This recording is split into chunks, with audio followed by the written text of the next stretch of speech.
Muy buenos días para todos los que me están visitando aquí en el Club de Lectura. Mi nombre es Delisa Jones, neurocoach en PNL ontológico.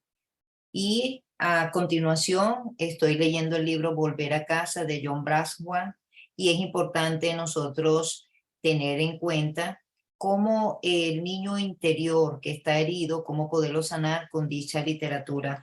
Me encanta porque John Brasman dice que es un terapeuta, es un autor motivado por su propio proceso de sanación y el volver a casa, él expone dicho método como conjunto bien ordenado en pautas técnicas que permite averiguar si en algún momento de nuestros pasados sufrimos una herida limitante y cómo aprender el modo de reconectar con la infancia y recuperar de forma gradual y eficaz los recursos de las energías, la motivación que quedaron extraviados en aquella época de nuestro niño interno. Entonces, dicho niño herido, vamos a rescatarlo para que pueda él sanarse con dicha literatura. Es importante que te suscribas a mi canal y cuando te suscribas, ahí te va a llegar todas las actualizaciones de estas lecturas de crecimiento personal. Estuvimos viendo en el día de ayer la ingenuidad, la libertad, la unicidad, y hoy nos toca el amor. Subtítulo: el amor. Los niños están predispuestos por naturaleza al amor y al afecto. No obstante, el niño debe primero ser amado antes de que pueda amar. Aprender a amar siendo amado. En este caso, Montalvo dice, de todas las necesidades puramente humanas, la necesidad de amar es la más básica. Es la necesidad humanizadora que nos hace humanos más que ninguna otra fuente. Ningún niño tiene la capacidad de amar de forma madura, altruista, más bien ama de acuerdo con su propiedad. El crecimiento sano de un niño depende de que alguien le ame y le acepte de forma incondicional. Cuando esto se satisface, la energía del amor del niño se libera de modo que es capaz de amar a otros. Cuando un niño no es amado tal como es, se rompe su sentido del yo. Al ser tan dependiente, su egocentrismo se encajona a su verdadero yo que nunca emerge de verdad. Las contaminaciones de tipo infantil que atribuyó al niño interior herido son las consecuencias de esta adaptación egocéntrica. El fracaso de ser amado incondicionalmente hace que el niño sufra la más profunda de todas las privaciones. Solo vagos ecos del mundo de otros le llegan al adulto que tiene un niño interior herido y privado del afecto. La necesidad del amor no le abandona nunca. El hambre permanece y el niño herido intenta llenar ese vacío de las formas que he descrito. Cuando recobras y defiendes a tu niño interior, le da la aceptación incondicional y positiva que ansías. Esto libera para reconocer y amar a los demás tal como son. Subtítulo: la herida espiritual. Creo que todas las formas en que se hiere el niño interior pueden resumirse como la pérdida del yo. Cada niño necesita saber que, 1, sus padres son buenos y capaces de cuidarle. 2, él importa a sus padres. Esta parte es importante que el niño lo sepa. Importar significa que ese algo especial del niño refleja en los ojos de sus padres o de otras personas que cuiden de él y también que se manifiesten por la cantidad de tiempo que pasen a su lado. Los niños saben intuitivamente que la gente tiene tiempo para lo que ama. Así los padres avergüencen a sus hijos al no tener tiempo para ellos. Cualquier niño que vive en una familia disfuncional recibirá en cierto grado esta herida espiritual, la pérdida de su yosidad. Una madre alcohólica y un padre permisivo, codependiente, no pueden atender a sus hijos.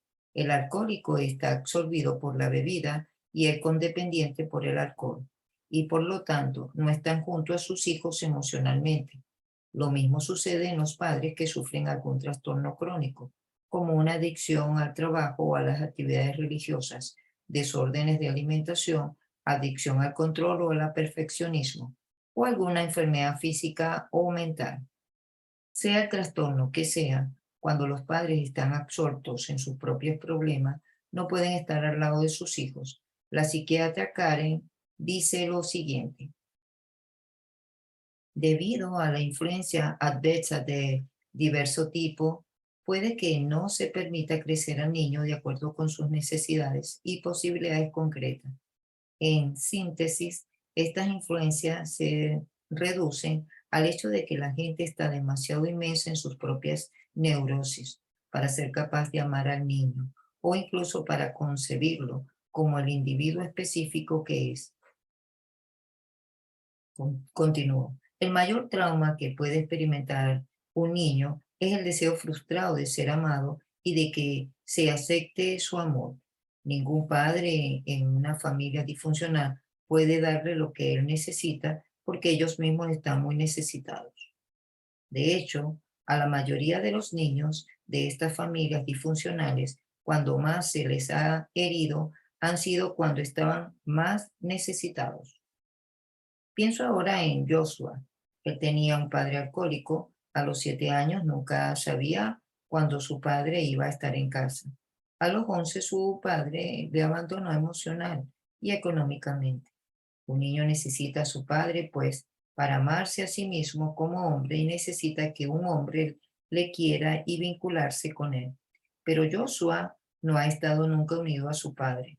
La mayor parte del tiempo estaba asustado y tenía una gran inseguridad por carecer de la protección de un padre que lo representara. Además de esto, su madre odiaba de forma inconsciente a los hombres. En 3 ocasiones, cuando estaban sentados a la mesa, humilló a Joshua burlándose del tamaño de su pene. Al parecer, ella se lo tomaba a broma y le reprochaba que fuese tan sensible. Para él, esa era el área masculina más vulnerable. Aunque sea un instante, el tamaño del pene es un símbolo virinal, en este caso, aunque sea pequeño. En nuestra cultura, he aquí un niño que necesitaba desesperadamente afirmar su virilidad y que ha sido traicionado por el único padre que tenía. Su madre, víctima del incesto y que nunca había estado en tratamiento, reflejaba en su hijo su profundo desprecio y su rabia hacia los hombres. Subtítulo: Abuso sexual. En el abuso sexual, un niño es utilizado por los adultos para su placer sexual. Esto le enseña que la única manera en que puede importar es siendo sexual con el adulto. La consecuencia de tal violación es que el niño crece creyendo que debe ser una buena pareja en el plano sexual o ser sexualmente atractivo para importarle a alguien. Hay muchas formas de abuso sexual. La forma no física son las que se interpretan peor, puede ser las que más nos afecten. Para entender claramente el abuso sexual no físico o emocional, necesitamos comprender y entender de qué familia es un sistema social regido por sus propias reglas. Las reglas más importantes son las siguientes. Número 1, todo el sistema refleja a cada uno de sus miembros. La familia solo puede ser definida por la interpretación entre ellos y no por su suma. Número 2, todo el sistema opera en un principio de equilibrio, de modo que si un miembro rompe ese equilibrio, otro lo compensará. Por ejemplo, un padre alcohólico es irresponsable, debería comportarse con la madre astemia, o superresponsable, una esposa histérica e irascible con el marido mesurado, templado y apacible. Número 3. Los miembros del sistema juegan diversos papeles para mantener sus necesidades en equilibrio. En los buenos sistemas familiares, los roles son flexibles y se comparten. En los deficientes, son estrictos e inamovibles. Y número 4, Todo el sistema está gobernado por reglas. En sistemas buenos, las reglas son negociables y abiertas. En sistemas deficientes, las reglas son rígidas e inflexibles. Continúo. El componente principal del sistema familiar es el matrimonio. Cuando el matrimonio tiene una disfunción de su intimidad, el principio del equilibrio complementaría se rompe. La familia necesita un matrimonio sano para mantener el equilibrio. Cuando no lo hay, la energía dinámica del sistema empujará a los niños a crearlo. Si el padre está insatisfecho con la madre, puede volverse hacia la hija para conseguir satisfacer sus necesidades. La hija puede convertirse en muñeca de papá o en su princesita, perdón. Un niño podría convertirse en el hombrecito de mamá o en su hombre importante, en el lugar del padre. Hay muchas variaciones de esto y no siempre está delimitado por el sexo de la persona. La niña puede cuidar de su padre, de su madre, en lugar del padre, y un niño puede ser la esposa emocional del padre. En todos estos casos, se establece un lazo generacional, vertical o horizontal. Se utilizan los niños para cuidar del matrimonio de sus padres y de su soledad. A veces, el progenitor está sexualmente inactivo, pero sus necesidades sexuales están aún presentes. El niño puede sentirse incómodo ante los besos y las caricias de sus padres. La experiencia nos demuestra que siempre que un niño sea más importante para el progenitor que su pareja, el abuso sexual emocional existe en potencia. Esto constituye un abuso porque los padres están utilizando al niño para cubrir sus propias necesidades. Este comportamiento invierte el orden de la naturaleza. Los padres deben dar a sus hijos tiempo, atención y educación, no utilizarlos en su propio beneficio. Esto es abusar de ellos. La violación sexual provoca heridas espirituales de modo más intenso que ninguna otra forma de violación. Hace poco he llegado a comprender nuevas formas de violación sexual. Las historias terribles que se refieren a la penetración física solo son la punta del iceberg. Ahora sabemos mucho acerca del impacto del inhibidor y del voyeurismo dentro de la familia.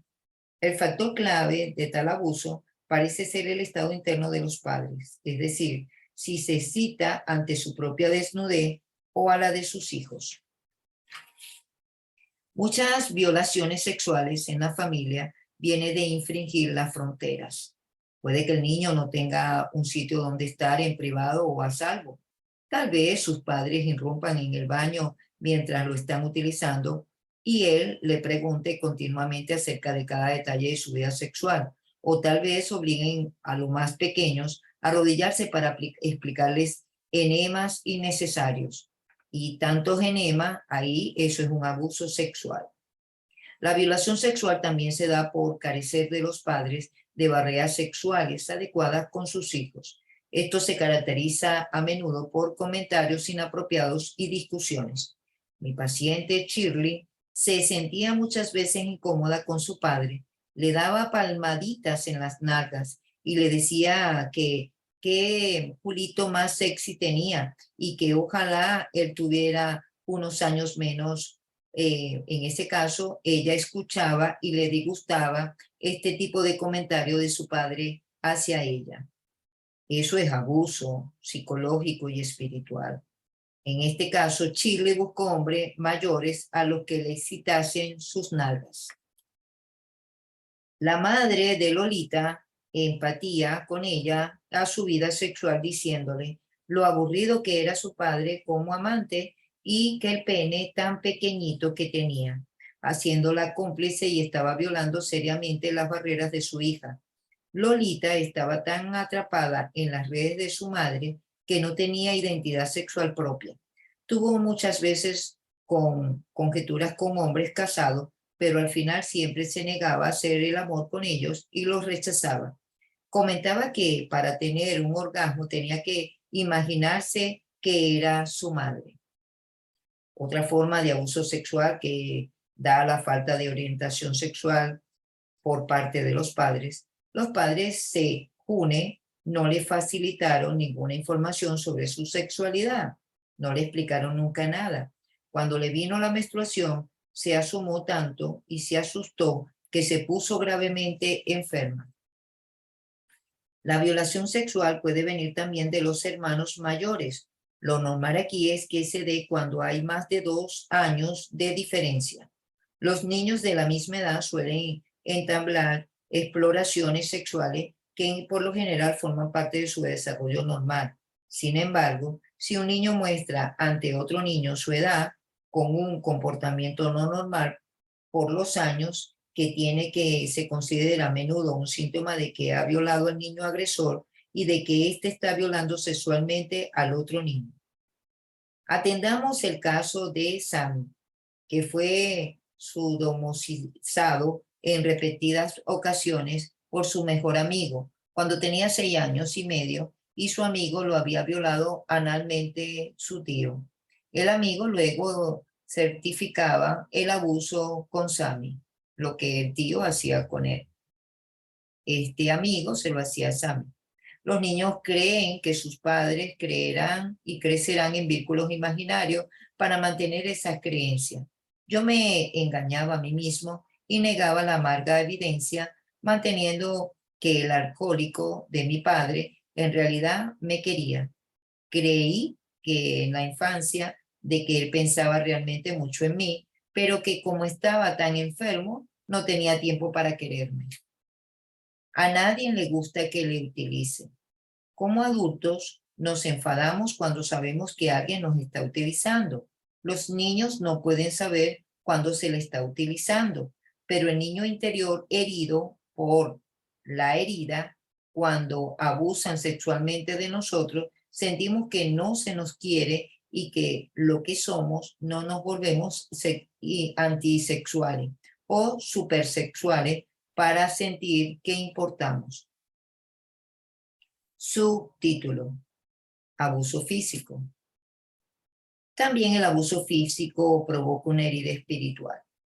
Un niño al que se le pega, al que se le agarra por el cuello, al que se le alienta a que torture y maltrate, difícilmente puede creer que es especial y maravilloso y único. ¿Cómo creerlo si su progenitor le tortura? El castigo físico corta el vínculo interpersonal con el progenitor. Imaginamos que se sentirá si su mejor amigo te pisoteara y te abofeteara. No tenemos ni idea de cuántas familias violentas hay.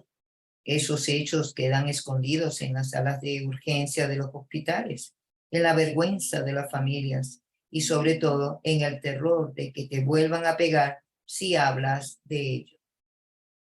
Los malos tratos físicos a mujeres y a niños cuentan con una tradición antigua y muy extendida. Aún creemos en que el castigo corporal, yo aún lo disculpaba hace 3 años, si no era muy severo, no hay ninguna prueba evidente de que los azotes y los castigos corporales no tengan efectos secundarios posteriores. Así yo pensaba. Lo raro sería que un niño pudiera pensar que importa mientras le estén azotando, le abofeteen o le amenacen. Es más, los niños que presencian actos de violencia son víctimas de dicha violencia. Ya su cerebro está atrapado en dicha violencia. Todavía me estremezco al pensar en mi amigo Marshall. En la escuela primaria vi como una monja le dio por lo menos 12 bofetones. Estaba claro que había perdido el control y Marshall era un chico muy bruto y necesitaba que se le orientase. Su padre era un alcohólico violento y le pegaba todo el tiempo. Pero recuerdo de forma muy nítida estar sentado allí poniendo cara de dolor con cada golpe que le daba la monja. Sabiendo que eso mismo me podría pasar a mí también, cualquier escuela que permita el castigo corporal corre el riesgo de que un profesor pierda el control y abuse de esa manera. Nunca olvidaré la noche cuando en 30 años después en que marcha me llamó desde el pabellón de internos de un hospital de Agustín, suplicándome que le ayudara con su alcoholismo. Cayó lo mismo que en su padre, donde estaba el niño encantado que había venido al mundo con esa sensación de ser especial, único e irreemplazable. Subtítulo: Abuso emocional. El abuso emocional también causa heridas espirituales. Gritar y chillar a los niños viola su sensación de valía. Los padres que llaman a sus hijos estúpidos, tontos, locos, gilipollas, etc., les hieren con cada palabra en su alma. Este abuso se da también en forma de severidad, perfeccionamiento y control. El perfeccionamiento produce una profunda sensación de vergüenza tóxica. Hagas lo que hagas, nunca das la talla. Todas las familias basadas en la vergüenza usan el perfeccionismo y el control y la culpa como regla de manipulador. Nada de lo que digas, sientas o hagas está bien. No deberías sentir lo que sientes. Tus ideas son una locura. Tus deseos son una locura, una estupidez. Encuentra todo el tiempo que eres imperfecto y defectuoso. Eso es lo que le transmite los padres tóxicos a los hijos bajo dichos abusos emocionales con las palabras. Subtítulo: Abuso en la escuela. La vergüenza continúa intoxicando en el colegio. Inmediatamente se te juntan y califican. Compites para probar, se avergüenzan en público a los niños que salen a la pizarra. Las calificaciones en sí mismas pueden avergonzar. No hace mucho que consolé a un niño pequeño, hijo de un amigo que había sacado un insuficiente en un dibujo, las notas que había hecho el primer día del colegio. Los colegios también permiten que hayan grupos que lo avergüencen a otros niños. Los niños son crueles en sus bromas y llorar es especialmente vergonzoso. Debido a estos grupos, la escuela puede resultar doblemente penosa para algunos niños. Los padres y los profesores les apremian para que se esfuercen y tengan buenas notas, pero cuando lo hacen, los otros niños se burlan de ellos. En el colegio empezamos a ser conscientes de cosas como el origen étnico, la posición socioeconómica, y amigos judíos que han contado terribles acerca de los padecimientos que sufrieron por ser judíos. También se les dice a muchos niños de color que no hablan bien. Cuando fui al colegio en Texas, se seguían castigando a los niños mexicanos por hablar su lengua materna en la escuela.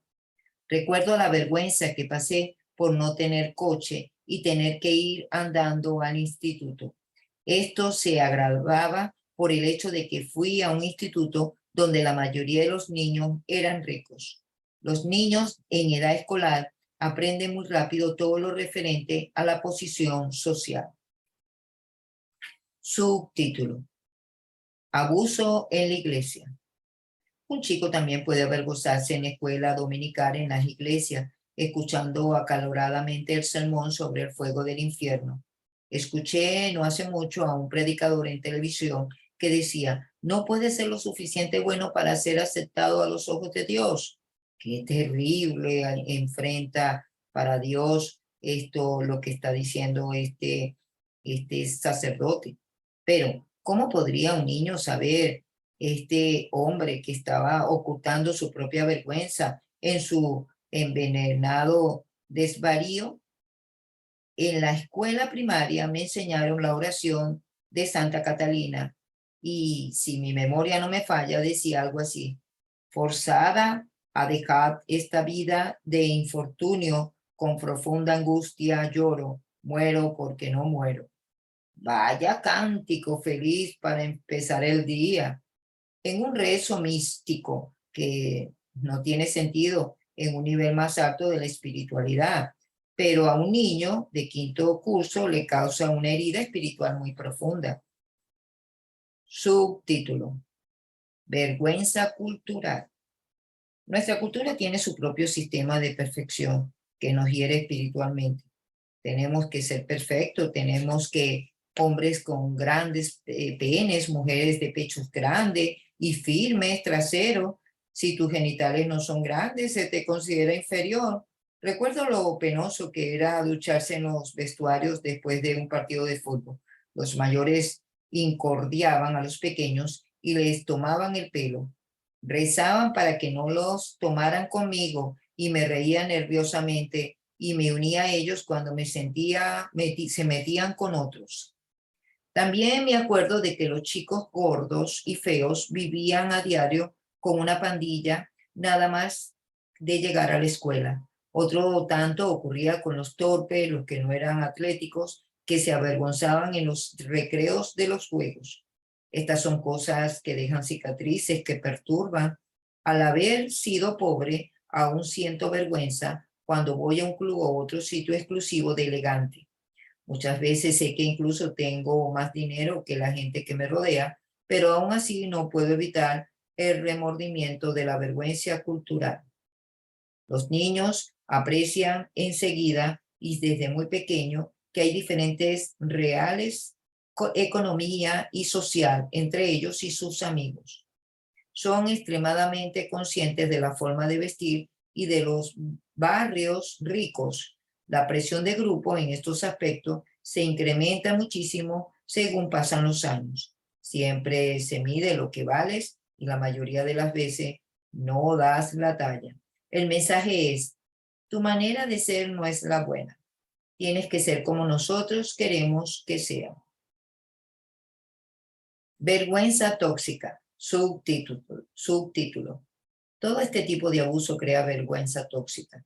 El sentimiento de ser imperfecto, incapaz y no dar la talla. La vergüenza tóxica nos hace sentir mucho peor que la culpa. Con la culpa has hecho algo mal, pero puedes remediarlo. Con la vergüenza en que hay algo mal en ti y no hay nada que puedas hacer. Eres inadecuado, imperfecto. La vergüenza tóxica es la esencia del niño interior herido. He vuelto a trabajar hace poco sobre una meditación escrita por Leo Bon, a la que le he añadido algunos aspectos de la vergüenza tóxica, analizarlos en mi libro. En este caso me gustaría compartirlas contigo. Entonces vamos a dejarlo hasta acá. Ya mañana continuamos lo que el escritor nos quiere compartir sobre la vergüenza tóxica, porque tiene varias páginas la vergüenza tóxica, para después continuar con el otro capítulo. Entonces lo dejamos hasta acá. Gracias por venir a este canal. Recuerda suscribirte para que puedas tener las actualizaciones. Recordando también que el escritor, él dice, para nosotros comprender cómo el núcleo inocente y puro de la infancia se perdió y sus heridas continúan contaminando nuestra vida, necesitamos seguir descubriendo para poder remediar dichas dolores de la niñez. También aprenderemos que nosotros mismos, como padre y madre, cómo podemos necesitar dicho niño interno y cómo podemos ser nuestros propios protectores como adultos y sanar a este niño interno. Entonces nos vemos hasta mañana, pásenla bien y Dios los bendiga.